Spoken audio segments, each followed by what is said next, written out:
Ya, terungkap alasan gadis YT, korban penyekapan Taufik Hidayat, pasrah tubuhnya ditato wajah pelaku.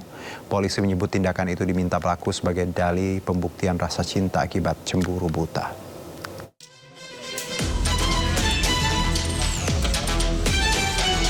Rasa takut yang besar akan ancaman penganiayaan fisik memaksa korban penyekapan gadis YT pasrah menato tubuhnya dengan gambar wajah sang kekasih Taufik Hidayat. Polisi menyebut tindakan itu diminta pelaku sebagai dalih pembuktian rasa cinta akibat cemburu buta.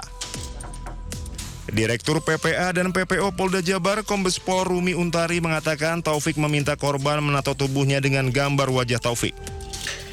Permintaan itu dilakukan saat korban masih dalam kondisi sehat. Tato ya, kalau berdasarkan investigasi, tato itu sebenarnya pada saat mereka masih belum masih ada kondisi sehat, sehingga untuk meyakinkan pelaku kepada korban bahwa kamu cinta sama saya gitu kan, karena di indikasi cemburu ini pelaku, sebagai bukti dia cinta mah ya tato sok bareng tato jadinya dilakukan, dan tato itu benar diakui dan sudah dikuatkan juga oleh korban. Udah cukup ya? Jadi pertanyaan besar untuk korban kenapa tidak kabur saat itu, yang jadi pertanyaannya kenapa? Rasa takut yang besar dari korban, dah itu memang jawaban konsisten dari korban, memang ketakutan yang besar. Meski tanpa paksaan, korban pada akhirnya pasrah menuruti kemauan Taufik. Gadis YT mengaku takut dianiaya Taufik jika menolak perintah.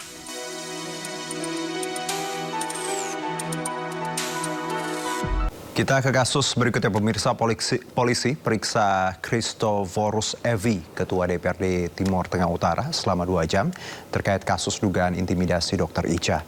Christoforus memberikan keterangan seputar pesan yang disampaikan Dr. Ica.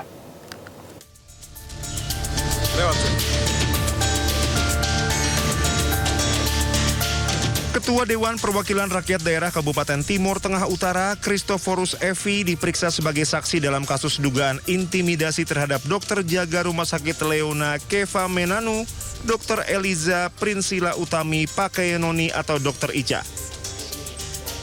Satreskrim Polres Timur Tengah Utara menilai Christoforus memenuhi syarat sebagai saksi karena menerima informasi langsung dari Dr. Ica terkait insiden yang dialami almarhumah. Christoforus yang diperiksa selama 2 jam memberikan keterangan seputar pesan yang disampaikan Dr. Ica di Rumah Sakit Leona Keva Menanu. Jadi saya diundang ke sini untuk dimintai keterangan karena memenuhi sebagai syarat sebagai saksi, karena saya sempat mengunjungi almarhum Dr. Ica saat di rumah sakit. Jadi yang disampaikan oleh almarhum Dr. Ica kepada saya bahwa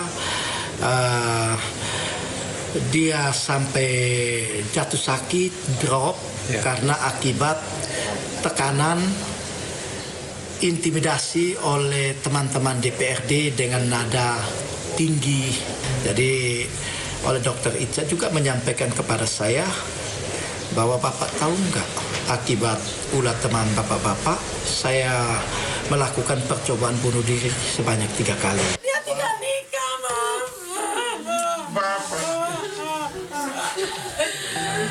Dia tidak nikah, Mam.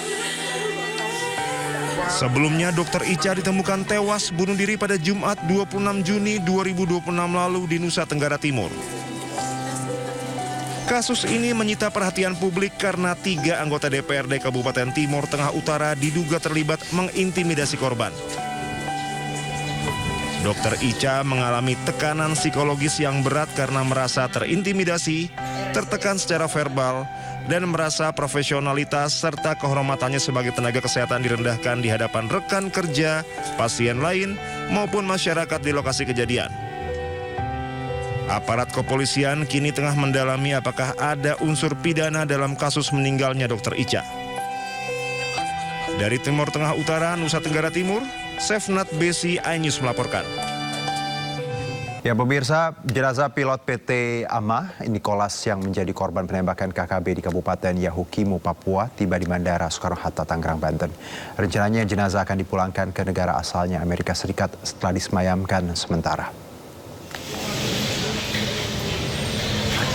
Jenazah pilot PT AMA Kapten Nicholas Goslin tiba di Bandara Internasional Soekarno-Hatta, Tangerang, Banten.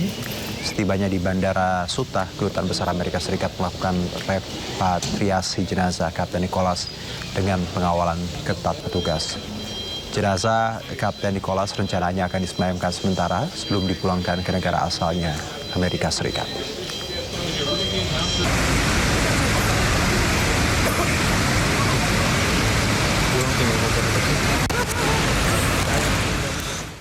Ya, Kapten Nicholas menjadi korban penyerangan dan penembakan kelompok separatis KKB di Kabupaten Yahukimo, Papua Pegunungan. Evakuasi jenazah Kapten Nicholas dilakukan dengan operasi khusus oleh Komando Operasi TNI Habema.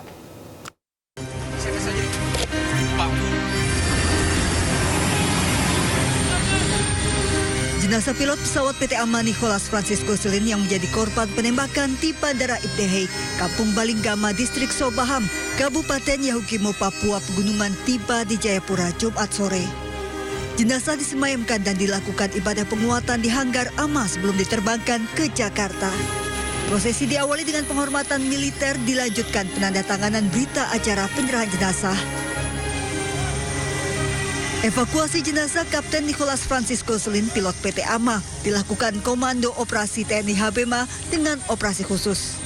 Kapten Nicholas menjadi korban penyerangan dan penembakan kelompok separatis KKB di Kabupaten Yahukimo, Papua Pegunungan. Bersama dengan proses evakuasi, TNI terus menyisir dan mengejar pelaku penembakan serta pembakaran pesawat. Tim Liputan iNews melaporkan. Kita ke informasi berikutnya, pemirsa. 1 dari 2 personel Satuan Reserse Narkoba Polres Katingan, Kalimantan Tengah yang hilang saat diserang massa dalam operasi penggerebekan narkoba ditemukan tewas.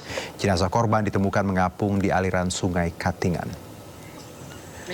Korban ditemukan setelah 2 hari dilakukan pencarian. Korban diketahui bernama Bribda Novandri Ramadana. Berdasarkan keterangan Basarnas Palangkaraya, jenazah korban ditemukan sekitar 36,4 km dari lokasi awal saat dinyatakan hilang. Kondisi jenazah sudah membengkak, diperkirakan telah beberapa hari berada di dalam air. Jenazah dievakuasi ke Rumah Sakit Bayangkara Palangkaraya untuk visum dan otopsi. Kemudian akan dipulangkan ke rumah duka di Kabupaten Katingan untuk dimakamkan.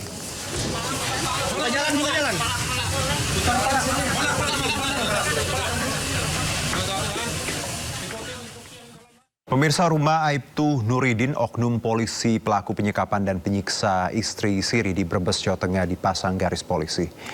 Ya, inilah rumah Aibtu N, mantan Kanit Reskrim Polsek Tegal Selatan, Polres Tegal Kota di Desa Kalipucang, Kecamatan Jatibarang, Kabupaten Brebes, Jawa Tengah, Sabtu sore. Menurut warga, polisi telah memasang garis polisi sejak Jumat sore. Warga juga mengakui Aibtu N ditangkap tim gabungan Polda Jawa Tengah dan Polres Brebes menggunakan 3 mobil pada Kamis malam di rumah tersebut.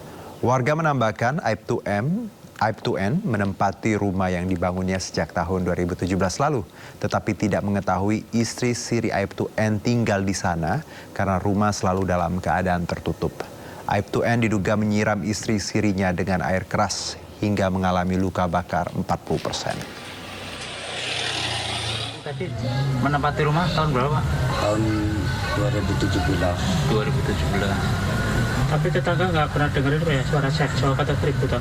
Enggak, waktu dulu kan orangnya masih benar sih, masih bisa serawangan sama teman-teman tetangga. Masih bergaul gitu ya? Ya. Berarti lama sudah nggak bergaul, kira-kira berapa tahun Pak? Ya sekitar 3 tahun? Tahun 2000-an.